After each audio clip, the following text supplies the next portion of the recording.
তাহলে মুখে কিছু দাও, ঝাঁটা বা জুতো মুখে দাও, তাহলে আমি যাবো। লাড্ডু মোবাইল দেখছো? হ্যাঁ। সো কি মালা পে সিমরু। গুড মর্নিং গাইস, আমি আছি তোমাদের সঙ্গে বিজয়। মজা হতে চলেছে আজকে ব্লগে, লেটস এনজয়। তো এখন আমি ঘুম দিয়ে উঠে গেছি, এখন না অনেকক্ষণ আগে ঘুম দিয়ে উঠেছি, প্রায় 8টার সময় ঘুম দিয়ে উঠেছি। 8:30টার সময় ভিডিও আপলোড করলাম। কালকে রাত্রে না 3টা বেজে গেছে এডিটিং কমপ্লিট করতে করতে। এত রাত করে ঘুমানো হচ্ছে না, এটা জানি আমি ঠিক হচ্ছে না, কিন্তু কিছু করার নেই, রাত্রে তো এডিটিং করতেই হবে। আর ঘুমটাও কমপ্লিট হচ্ছে না, এখন না চোখে ঘুম পাচ্ছে খুব, মনে হচ্ছে না এখন যাই গিয়ে ঘুমিয়ে পড়ি, কিন্তু কিছু করার নেই। এখন মুখ টুক ধুয়ে খেয়ে দিয়ে কাজে বেড়াতে হবে। তো যাই হোক, কালকে ছুটি আছে। আর তো এখন আমি মুখটা ধুবো, ধুয়ে আমি খাবো, দিয়ে খেয়ে বেরিয়ে যাবো, দিয়ে তারপরে এসে তোমাদের সঙ্গে ভালো ভালো কিছু শেয়ার করবো। চলো। মা হচ্ছে সকাল সকাল আমার টিফিন তৈরি করছে, আর এইখানে আছে ডিমের অমলেট করছে। পেঁয়াজ আজকে একটু কম আছে, ওই জন্য অল্প পেঁয়াজ দিয়ে করছে। মাছ রান্না করবে, যার জন্য পেঁয়াজ কম দিয়ে করছে। আর এইখানে এই যে রান্না করছে। তো আজকে ডিমের অমলেট দিয়ে, আর কালকে সয়াবিন তরকারি ছিল, ওটা দিয়ে মুড়ি খাবো, দিয়ে ওটা খেয়ে কাজে চলে যাবো আমি।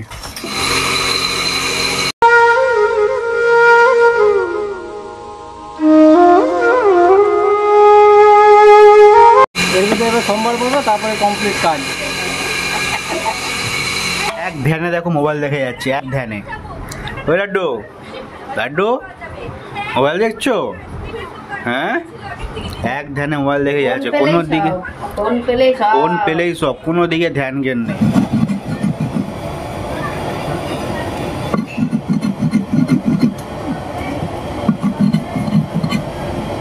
কি খাও তুমি? কি খাও এটা? কি খাও? সস। খাও খাও খাও। সস মানে সস পেলে আর কিছু চাই না। ভালো ভালো। হ্যাঁ, একবার বলো তেজ, কি তেজ বলো। তো গাইস, অনেকক্ষণ আগে আমি কাজ থেকে বাড়ি চলে আসছি, আর বেশি ভিডিও বানাইনি, কেননা পুরো ঘেমে জল হয়ে গেছিলাম। ওই হাতে আর ফোন টোন ধরিনি, হাত নোংরা ছিল। একবারে জামা প্যান্ট চেঞ্জ করে বাইরে স্নান করতে চলে গেছিলাম। তো এখন খিদা পাচ্ছে, খেতে যাব। তো অলরেডি মা বাবা চলে গেছে, অনেকক্ষণ ধরে ডাকছে। আমি বলে একটু পাখার হাওয়া খেয়ে তারপরে যাই। তো এখন শুয়েছিলাম, তো এখন যাই খেতে। চলো, খেতে খেতে তোমাদের সঙ্গে কথা হচ্ছে। চলো। বলছি আজকে আম নেই বাবা? ফ্রিজে দেখছো? তো গাইস, আজকে খেতে বসে গেছি এখন। আর আজকে এখানে আছে পটল সরষা, আর এখানে আছে ভোলা মাছ দিয়ে ঝাল, মানে ভোলা মাছের ঝাল। আর কালকের মতো আম ডাল না, আমড়া ডাল, টক ডাল। তো এখানে এই দিয়েই ভাত খাবো এখন গরমের মধ্যে। আম ডালটা খেতে না খুব ভালো লাগে। আর এদিকে আছে কুমড়ো ভাজা। কুমড়ো ভাজা আমি খাবো না, তো ওই জন্য বাবা নিয়েছে, আর ওদিকে মা খাবে। তো এই দিয়ে খাই। আজকে বাইরে তোমরা রোদটা দেখতে পাচ্ছ? এই রোদটা দেখলেই না আমার ভয় লাগে, কারণ একটু পরেই তো আবার কাজে যেতে হবে। একটু রেস্ট নিয়ে তারপর আবার বেরিয়ে যাই। এখন আমি বেরিয়ে পড়ছি কাজে যাওয়ার জন্য, কিন্তু না প্রচণ্ড ঘুম পাচ্ছে। মনে হয় এখন গিয়ে সিধা খাটে গিয়ে ঘুমিয়ে পড়ি, এত ঘুম পাচ্ছে না। তাতে আমার কি, আমার গায়ে যেতেই হবে। চলো কাজে যাই আবার। চলো। বাবা আবার স্ট্যান্ড ফ্যান চালায় শুইছে। এত গরম লাগছে নাকি? উফ, বলছি একটু বস, ফ্যানের কাছে বস। না, স্নান করতে যাবো, স্নানটা এখন করে নেবো। একটু ফ্যানের একটু হাওয়া খেয়ে নেবো।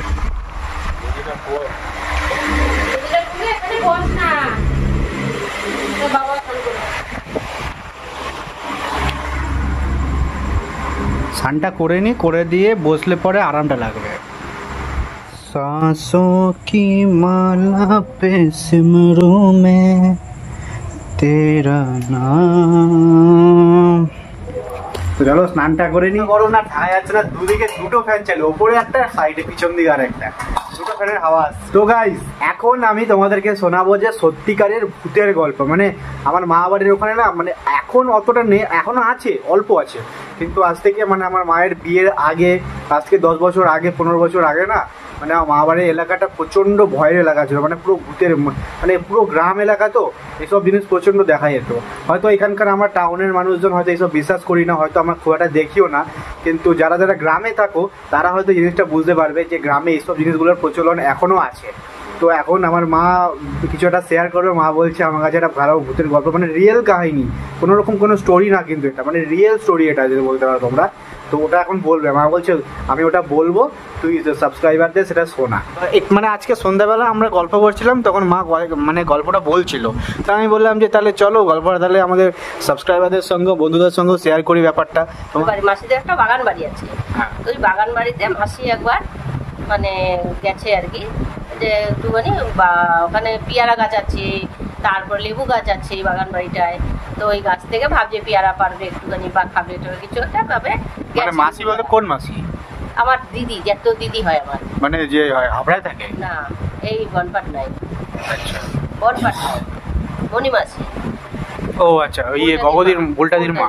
হ্যাঁ, দিয়ে এবারে গেছে ভাবছে কোনো পেয়ারাটা একটু পারবে খাবে দিয়ে গেছে, দিয়ে ওই সময়টা গেছে, দিয়ে চুল ছাড়া ছিল তুমি বলো তো, এই চুলটা ছাড়া দিয়ে, শীতের দিন ছিল, তো চুলটা ছাড়া দিয়ে এরকম গেছে দুপুরবেলা ভাত টাত খেয়ে আর কি।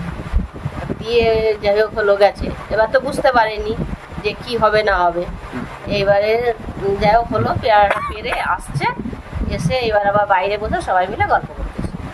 এবার গল্প করার পরে এবারে শীতের দিন একটু করে সন্ধ্যা হয়ে যায়, দিয়ে কি করলো সবাই এবার বাইরে, যে যার বাইরে ছিল সবাই ঘরে চলে গেল। আর মাসি কি করছে, ঘরে আর যাচ্ছে না, এবার মাসি বসেই আছে। তখন ওর যা বলছে যে কি হলো তুমি ঘরে যাবে না? বলে কি না আমি ঘরে যাব না। বলে কেন, যাও ঘরে যাও, পুজো সন্ধ্যা পুজো তো দেবে। বলে কি না আমি ঘরে যাব না। দিয়ে তারপরে বলে কি এরকম হচ্ছে কেন? এই করে দিয়ে আবার ও কি করলো, যা কি করলো মানে ওর বরকে বললো আর কি, মানে আমার দিদি ভাসুরকে আবার বললো, বলে দেখো এরকম মনি না ঘরে যাচ্ছে না, কি হলো কি জানে। তখন ধরে নিচ্ছে না, দুপুর বেলা গেছে তখনই ধরে নিচ্ছে। শীতের দিন তো চুলটা ছাড়া ছিল। মানে কোথায় গেছিল, কোথায়? ওই যে ওদের একটা বাগান বাড়ি ছিল ওইখানেই বনপাট্টাতে। হ্যাঁ, ওদের একটা বাগান বাড়ি সামনেই, ওদেরই আর কি বাগান, একটা বাগান আর কি, ওখানে অনেক গাছপালা ছিল, ফল গাছপালা। দিয়ে তারপরে এখন ঘরে আর যাচ্ছে না, দিয়ে ওর যা বলতেছে ঘরে যাও কিছু তো ঘরে আর যাচ্ছে না। দিয়ে যাও করে সন্ধ্যা হয়ে গেল, সন্ধ্যা হয়েছে, দিয়ে তারপর ওদের না সন্দেহ হচ্ছে কি হলো ঘরে যাচ্ছে না কেন। দিয়ে তারপরে ওর আবার হালকা রাশি, তুলা রাশি মনে হয়, ঘরে যাচ্ছে না কেন। দিয়ে তারপরে ওর ভাসুর বলে কি, বলে ওকে মনে কোনো বাতাস টাতাস লাগছে ওর। দিয়ে তারপরে এর মধ্যে আবার জায়মও চলে আসছে, তো সবাই নিয়ে বলা বলি করছে। এবার বলা বলি করার পরে ও না চুপ করে বসে না গুড়াখু মাজতেছে, গুড়াখু দিয়ে দাঁত মাজতেছে। এবারে দাঁত মাজতেছে বসে, আর এদিকে সবাই ঘরে যেতে বলছে কি ও আর ঘরে যাচ্ছে না। দিয়ে তারপরে জায়মু আসার পরে তখন বলছে উনি ঘরে চলো, বলে না আমি ঘরে যাব না। যত বলতে যে ঘরে যাওয়ার জন্য, বলে না আমি ঘরে যাব না। দিয়ে তারপরে তখন জায়মুরও সন্দেহ হয়েছে যে কিছু একটা হয়েছে, ঘরে কেন যাচ্ছে না, আর কথাটা না কেমন যেন নাকে আওয়াজ হচ্ছে। দিয়ে তখন ওদের যখন সন্দেহ হলো, তখন ওরা কি করলো, আমাদের সামনে পাড়ায় ওঝা ছিল, মানে ঝাড়াফুঁক করে আর কি। তো ওঝা ডাকলো, ওঝা ডাকার পরে তখন যে ওঝাকে দেখছে না, সেই চোখ মুখ বড় করে, চোখ গোল চোখ করে বলছে কি হ্যাঁ তুমি কেন এসেছো আমাদের বাড়িতে, তুমি যাও এখান থেকে তুমি আসবে না এখানে। দিয়ে তখন ওঝা বুঝে গেছে যে এই ঠিক বর করে নিয়েছে। দিয়ে তারপরে কি করলো, ওকে ঘরে নিয়ে গেল, জবরদস্তি করে ঘরে ঢুকালো। ঘরে ঢুকিয়ে একটা মাদুর বিছিয়েছে। এবার বলে কি আমাদের মাদুরে বসছো কেন, সরে যাও, মাদুরে বসবে না, ওঠো এরকম করতেছে। দিয়ে তখন ওঝা কি করছে, ওনার মন্ত্র শুরু করে দিয়েছে। দিয়ে তারপরে কি হলো, সরষা পোড়া দিচ্ছে, মন্ত্রপুত সরষা এর উপরে ওর গায়ের ছিটিয়ে দিচ্ছে না, তখনই ফট করে এরকম করে লাফ দিয়ে ওঠে আর বলে কি, বলে আমি যাব না, হ্যাঁ আমি এখানে থাকবো। দিয়ে যত সরষা পোড়া দিচ্ছে আর বলতে যে এখান থেকে যাবি কি না বলে না আমি যাব না, আমি এখানে থাকবো। যেই সরষা পোড়া দেয় একটু বেশি করে, তখন বলে আমি যাবো। বড় হয়ে যাচ্ছে, যেই এবার সরষা পোড়া দিচ্ছে তখন যেতে যাচ্ছে, আবার যেই একটু চুপ হয়ে যায় বলে কি না যাবো না। দিয়ে তারপরে এই করতে সরষা পোড়া দেওয়ার পরে আর আমরা কি করছি, আমাদেরকে সব ঘরে ঢুকিয়ে দিয়েছে। সব আমাদেরকে বলে কি সব মেয়েরা কেউ ঘরের সামনে থাকবে না, সবাইকে আমাদের ঘরে ঢুকিয়ে দিয়েছে। আমরা একটা জানলা ছিল, ওই জানলা দিয়ে আমরা দেখতেছিলাম সবাই। দিয়ে তারপরে ওকে তো অন্যভাবে ঝাড়ফুঁক করাচ্ছে, এবারে করাতে করাতে এবার বলছে যত সরষে বাড়া দিচ্ছে যাবো যাবো করে, কিন্তু যাচ্ছে আর না। দিয়ে তারপর সবাই বলছে যে ওকে মারতে হবে, এখন না মারলে যাবে না। দিয়ে তারপরে কি করছে, এবার মারবে, কি করে মারবে, একটা তো মানে ছুতা লাগে না, যাই ও দিয়ে মারতে পারছে না। দিয়ে আরেকজন ছিল, ও বলে আমি মারবো। কি করে মারবো, বলতে যে এই তুই কোথার থেকে আসছিস বল, তুই যাবি কিনা বল। বলছে না আমি যাবো না। দিয়ে যেই বল তুই যাবি না, দিয়ে লাঠি দিয়ে সাথে সাথে মারা শুরু করছে। যেই মারছে বলে যাবো যাবো যাবো যাবো যাবো। দিয়ে তারপরে যেই মারা তখন যাবে, আবার যেই মারা বন্ধ হয়ে যায় বলে না যাবো না। এই করতে করতে হ্যাঁ, যখন এবার জোর মারা শুরু করছে তখন বলে কি যাচ্ছি যাচ্ছি যাচ্ছি। বলছে তা তুই যাবি, যে কি প্রমাণ, আমরা কি প্রমাণ পাবো তুই যে যাবি। বলে কি আমাকে একটা তাহলে মুখে কিছু দাও, ঝাঁটা বা জুতো মুখে দাও, তাহলে আমি যাব। ওই নিয়ে যাব, দিয়ে আমি বাইরে ফেলে দিলে বুঝবে যে তুমি আমি ঠিক আছে। দিয়ে তারপর ঝাঁটা দিল মুখে করে, রাতে একটু কামড়িয়ে ঝাঁটাটাকে নিয়ে বেরিয়ে গেল, দৌড়ে বেরিয়ে গেল। মানে একটু গিয়ে ওদের গেটের বাইরে রাত করে পড়ে গেছে, পড়ে যাওয়ার সাথে সাথে ছেড়ে গেছে। ছেড়ে যাওয়ার পরে ওকে তো ঘরে তারপরে বাবা মানে মানে শুনলেও না গায়ে কাঁটা দিয়ে ওঠে এরকম কাহিনী, মানে রিয়েল ঘটনা তো। এখন কটা বাজে, এখন রাত্রির বাজে 11:10। মানে এত রাত্রি গল্প উত্তরে গল্প রাত্রে শুনতে মজা, কিন্তু না মানে রিয়েল ঘটনা তো এগুলো, মানে মা বাড়ির সঙ্গে মাদের নিজের চোখে দেখা এগুলো। মানে এখন তো আমরা দেখতে পাই না এসব, তো মাদের নিজের চোখে এইসব দেখা। তো এইসব ঘটনা দেখলে পরে সত্যিই ভয় লাগে। তো এরকম ভূতের গল্প যদি তোমরা আরও শুনতে চাও তো আমাকে কমেন্টে অবশ্যই জানিও। তো আজকে ব্লগটা এখানেই থাক। আবার ইন্ডিয়া পাকিস্তানের ম্যাচ চলছে আজকে, তো আমাদের দেশের ব্যাপার, তো ম্যাচটা পুরো দেখবো আজকে। আজকে অনেক রাত অবধি, আর কালকে সবথেকে কথা কালকে সোমবার, কালকে আমার ছুটি আছে, কালকে সারাদিন ঘরে আছি। তো এখন ম্যাচটা দেখবো, তো দেখা যাক কি হয়। আশা করছি ইন্ডিয়া জিতে যাবে। তো বিরাট কোহলি আউট হয়ে গেছে, এই মানে ব্যাপারটা খুব খারাপ লাগলো। তো দেখা যাক কি হয়।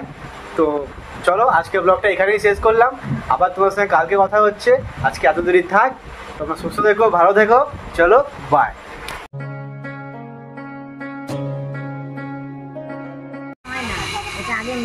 এটা হয়েছে তো হ্যাঁ, এটাও ব্লগ আছে, আমার মুখটা উঠে